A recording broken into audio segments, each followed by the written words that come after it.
Imagine, if you will, a time before the invention of the iPod, the cell phone, the computer, a time when people enjoyed the company of their neighbors, took pride in working with their hands, and women enjoyed the art of needlework.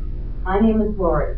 I have been practicing the art of needlework for more than 20 years, and today I'm going to take you on a brief journey about the three basic forms of needlework: embroidery, knitting, and crochet. According to the researchers at Classic Cross Stitch, embroidery is the oldest form of needlework in existence. It is believed that the earliest forms of embroidery were produced using stems and grass for thread. In medieval times, when embroidery earned its name, decoratively stitched borders were used to adorn the church garments of clergy. Because the stitching generally only appeared around the edge of the garment, it was referred to by the Anglo-Saxon word for edge, which is embroidery. During the Renaissance era, peasant women would often adorn clothes and linen as a means of depicting family wealth and stature. As settlers began migrating to America, they brought with them the art of embroidery. Throughout the 17th and 18th century, needlework continued to flourish. In the mid-18th century, however, the art of the hand embroidery declined due to the invention of the embroidery machine. In the 1920s, 30s, and 40s, the art of hand embroidery gravely revived itself, but quickly deteriorated when needleworkers turned their attention to knitting during the World War II era. While hand embroidery briefly surged again in the 1980s, today much of the embroidery you see has been applied by machine. And turning our attention to knitting, Mildred Graves Ryan gives an excellent account of the origin of knitting in her book, The Complete Encyclopedia of Stitchery. Ryan, like most historians, believes that knitting was derived from the word knot, originated with Arabian sailors who would knit, or knot if you will, their fishing nets. From there, Alida Designs tracks the history of knitting into pre-Columbia Peru in the 100 BC with the Nazca culture. Highly skilled at needlework, the Nazca culture was capable of incorporating human and animal figures into the knitting. It is presumed that the Arabs are responsible for introducing knitting to the Europeans sometime in the 5th century.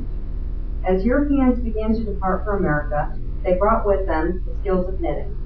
During World War II, in an effort to keep American soldiers warm, President Roosevelt launched a Knit for Defense campaign. As the war efforts of Pearl Harbor raged on, women across America crusaded to meet the knitting demand. They knit socks, sweaters, caps, and even bandages in an effort to support American troops. In today's era, the needlework art of knitting is primarily done for recreational purpose. In researching the counterpartner to knitting, crochet, I turned to the experts of Official Guide to Crochet. They affirmed that while the date and origin of crochet is unknown, the first documented examples of crochet date back to the Renaissance era. Women would produce lace fabrics by crocheting several strands of thread together. It was not until the 18th century that the French discovered the lacework could exist without a fabric backing if it had a foundation chain. The French named the evolutionary form of needlework crochet, meaning hook, after the tool that was used to create self-sufficient lace. During the Victorian era, crochet was considered a suitable pastime for the wealthy, and crochet hooks were often given as wedding gifts.